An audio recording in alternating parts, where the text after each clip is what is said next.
Doa mulai. Bismillahirrahmanirrahim. Rabbi yassirli amran fayassirna ya sayyidana ya alimi kultu fi aman ramadana ya rabbana ya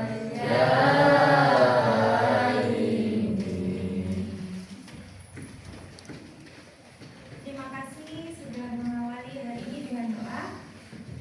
Sebelumnya mau tanya, hari ini ada yang tidak masuk?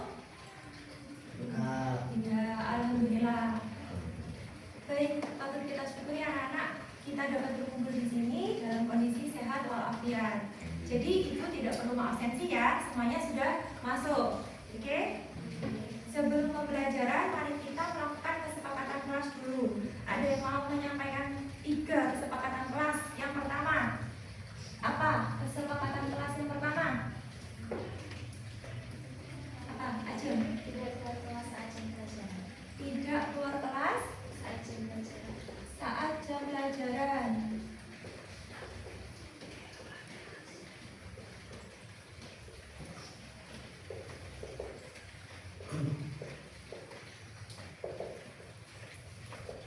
Yang kedua, Tidak berisik saat pelajaran. oh ya Rehan, tidak berisik saat pelajaran.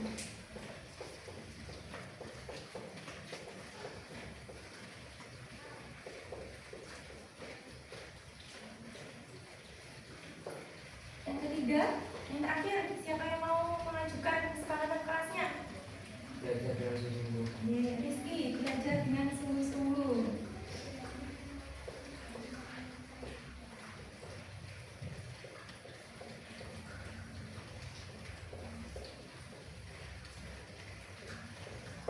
Sudah ada 3 kesepakatan kelas. Yang pertama, tidak keluar kelas saat jam pelajaran. Yang kedua, tidak berisik saat pelajaran. Yang ketiga, belajar dengan sungguh-sungguh. Sudah, jadi ada 3 kesepakatan kelas tersebut harus kita patuhi sampai akhir pelajaran. Nah, di sini ibu mau menanyakan dulu sebelum ke pembelajaran intinya. Mengingat minggu yang lalu kita belajar apa anak-anak? Coding dan kecerdasan artifisial. Jadi kita sudah belajar mengenai coding dan kecerdasan artifisial. Perlu diketahui anak-anak, coding itu adalah salah satu cabang ilmu komputer yang berusaha mengembangkan sistem dan dapat melaksanakan tugas-tugas yang umumnya memerlukan kecerdasan manusia, seperti pengenalan pola, terus pengambilan keputusan dan proses bahasa alami. Dalam kata lain, perlu kalian ketahui, si KA atau kecerdasan artifisial itu berkaitan dengan penciptaan algoritma dan model yang memungkinkan komputer untuk menjalankan fungsi-fungsi yang kompleks. Jadi nanti di dalam kecerdasan artifisial ini kita mempelajari beberapa pengenalan pola, terus ada pemrosesan data. Nah, di situ nanti kita belajar juga algoritma atau langkah-langkah yang harus kita masukkan ke dalam sistem komputer sehingga komputer tersebut dapat menghasilkan solusi yang kompleks yang bisa kita kerjakan atau yang bisa membantu kita, gitu ya, yang bisa membantu manusia. Jadi sebenarnya KA itu tidak seutuhnya berjalan sendiri, hanya harus ada bantuan dari manusia dengan bahasa-bahasa pemrograman yang dimasukkan di dalam sistem, gitu ya. Nah, ibu akan menyampaikan mengenai konsep dasar algoritma.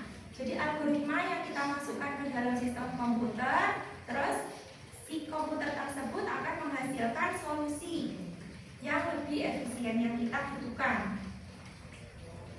Pertama, ibu akan menyampaikan tujuan pembelajaran dulu. K kalian diharapkan dapat mengidentifikasi dan menjelaskan konsep dasar algoritma melalui contoh dalam kehidupan nyata dan platform digital. Jadi kalian di sini akan menjelaskan konsepnya dari algoritma dalam kehidupan sehari-hari, kehidupan nyata kalian, terus ada yang mengaplikasikan dalam bentuk platform digital. Itu seperti apa? Nah di sini karena kita menggunakan pendekatan taksonomi Solo, berarti ada 5 tahapan. Yang pertama pre-struktural, yaitu belum memahami konsep algoritma. Yang kedua unistruktural, itu mengenali algoritma sebagai langkah berurutan. Yang ketiga multistruktural, itu menyebutkan beberapa contoh algoritma. Yang keempat relation itu memahami hubungan algoritma dengan efisien. Dan yang terakhir extended abstract, merancang solusi berbasis algoritma. Jadi semuanya berhubungan dengan bahasa pemrograman atau langkah-langkah yang kita masukkan dalam sistem komputer. Nah sebelum kita ke materi inti, ada yang ditanyakan dari tujuan pembelajaran yang Ibu sampaikan? Tidak. Sekarang kita ke intinya ya. Nah ini salah satu penerapan algoritma dalam kehidupan sehari-hari gitu. Contohnya membuat mie instan. Membuat mie instan itu ada beberapa langkah. Jadi algoritma itu anak-anak itu adalah langkah-langkah atau tahapan-tahapan yang kita buat dulu kerangkanya untuk mempermudah kita untuk melakukan sesuatu atau mencapai tujuan tersebut gitu ya. Kita mau membuat mie, apa dulu yang dilakukan? Rebus air. Yang kedua, masukkan mie. Yang ketiga, tambahkan bumbu. Yang keempat, aduk dan sajikan. Nah, ini adalah algoritma sederhana, langkah sistematis mencapai tujuan. Jadi, algoritma itu adalah langkah-langkah yang sistematis agar kalian lebih mudah melakukan atau mencapai tujuan. Selanjutnya, nah di sini algoritma dalam platform digital itu seperti apa? Contohnya ya, Google Map memilih rute tercepat. Apa yang dilakukan? Kalau algoritma ini diterapkan pada platform digital, berarti pertama kita memberikan inputan dulu. Kita ngasih input lokasi awal dan tujuannya dulu. Yang berikutnya prosesnya seperti apa? Bandingkan beberapa rute. Selanjutnya ada outputnya, hasilnya yang ketika sudah menginput dan melakukan proses akan menghasilkan output rute tercepat berdasarkan data, gitu ya. Algoritma membantu aplikasi membuat keputusan cepat dan efisien. Dari beberapa langkah ini ada input, proses, dan output. Oke. Selanjutnya, nah ini Ibu punya salah satu algoritma dalam kehidupan dan platform digital. Nah ini untuk yang kehidupan sehari-hari, ini pada platform digital. Contohnya seperti ini anak-anak, membuat teh manis. Pertama rebus air, kemudian kosong. Langkah selanjutnya apa? Yang selanjutnya tuangkan air panas ke gelas. Nah ini ada kosong lagi. Langkah apa selanjutnya? Lalu aduk hingga larut. Terus untuk yang diterapkan dalam platform digital itu contohnya Google Map menentukan rute. Pertama input lokasi awal dan tujuannya. Selanjutnya kosong, dikasih langkah apa lagi? Di sini bandingkan waktu dan jaraknya. Langkah berikutnya apa lagi? Baru menampilkan navigasi ke penggunanya. Jadi seperti itu. Ini adalah salah satu algoritma yang diterapkan dalam kehidupan sehari-hari dan platform digital. Ada yang mau maju nggak untuk mengisikan yang kosong ini? Ya ini. Ada? Yang kehidupan sehari-hari aja sudah. Coba rebus air terus ngapain? Tuangkan air panas ke gelas. Tehnya dimasukkan nggak? Dimasukkan. Berarti ini memasukkan teh. Setelah memasukkan teh, tuangkan air panas ke gelas. Selanjutnya ngapain? Menambahkan gula. Oke, menambahkan gula.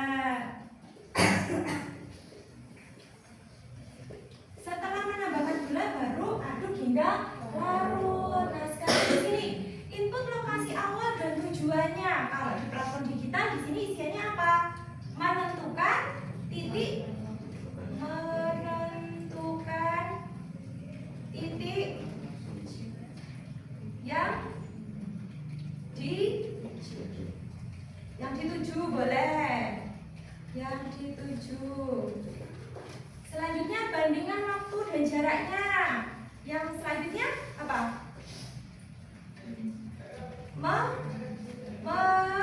Menyeleksi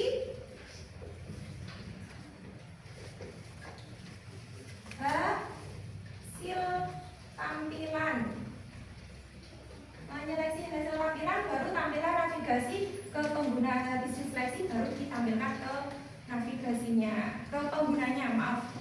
Oke, sudah ada pertanyaan atau tidak? Tidak. Ibu akan memberikan beberapa latihan ke kalian. Singkat saja, nggak usah lama-lama. Kalian tinggal tulis. Nanti yang bisa tinggal maju ke depan.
Dua soal diskusi mini, sebenarnya harus diskusi mini karena ketergantungan tempat, jadi nggak bisa diskusi mini, pribadi saja ya.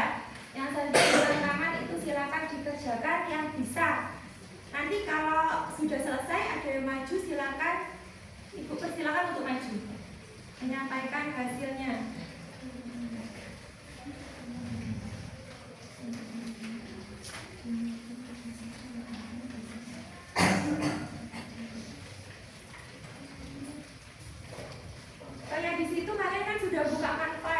Coba dicari di Canva-nya. Itu login media sosial. Tuliskan algoritma. Coba diketik di situ.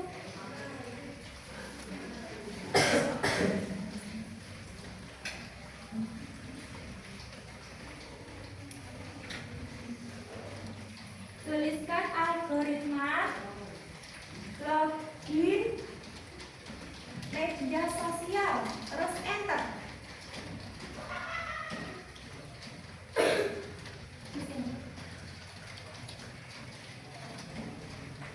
Muncul nggak? Enter.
Yang lainnya bisa nggak?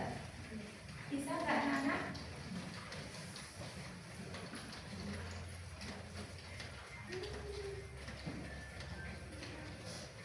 Oke, sudah ada yang sudah mendapatkan jawabannya? ada? Oh ada. Ini Rehan mau menyampaikan jawabannya. Coba yang keras Rehan. Algoritma untuk login media sosial. Pertama mulai. Terus? Setelah mendapatkan halaman login kata pengguna. Ketika pengguna memasukkan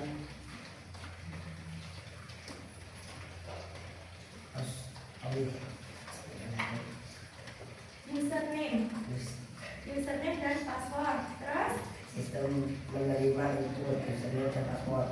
yang selanjutnya Sistem memeriksa apakah username terdapat di data database. Jika username tidak ditemukan, tampilkan pesan dan selesai. Oke, terima kasih Rehan sudah mau menyampaikan jawabannya. Di sini Ajeng juga punya jawabannya. Silakan Ajeng maju ke depan untuk menyampaikan hasil dari flowchart. Jadi bentuknya nanti flowchart ya, anak-anak.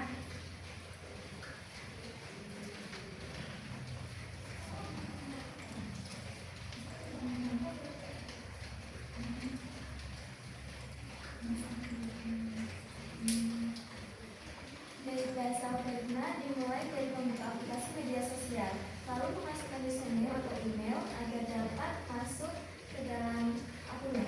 Lalu klik login dan apakah datanya sudah cocok? Jika iya, tampilkan pesan kesalahan. Jika tidak, masuk ke halaman pertama. Terima kasih Ajeng. Kasih terus ke Ajeng.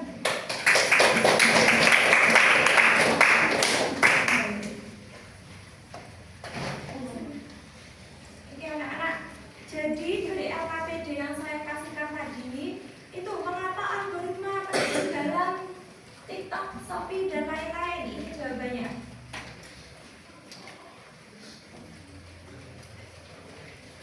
Jadi jawabannya TikTok, algoritma itu penting dalam TikTok dan Shopee. Karena di situ nanti akan membantu kita untuk mendapatkan hasil. Jadi memberikan langkah-langkah, tahapan-tahapan yang dimasukkan ke dalam sistem komputer agar dapat mengolah atau menghasilkan tampilan TikTok dan Shopee. Nah, di sini ada tantangan. Ada tantangan yang pertama, menyikat gigi, membuka HP, dan login media sosial. Tadi sudah disebutkan beberapa tahapan-tahapan disampaikan oleh Rehan dan Ajeng. Untuk yang menyikat gigi bisa disebutkan nggak Mbak Dwi?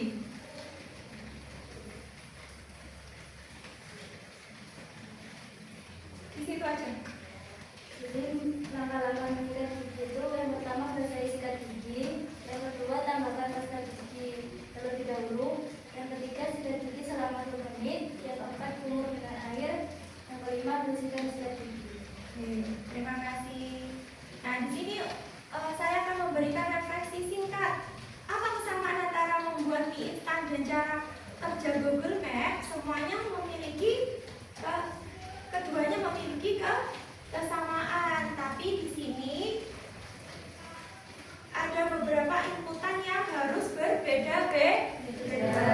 Tapi untuk menghasilkan suatu tujuan, berarti kan harus memasukkan algoritma tersebut kan. Jadi bisa mencapai tujuan untuk mendapatkan teh yang manis atau menghasilkan Google Map.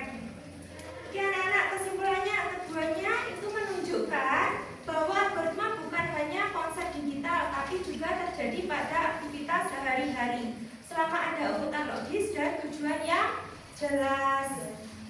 Ada yang ditanyakan? Tidak. Mana Ibu tidak ada yang ditanyakan? Tidak. Terima kasih anak-anak. Kalian sudah mau kerjasama mengikuti pembelajaran Ibu mengenai konsep dari algoritma.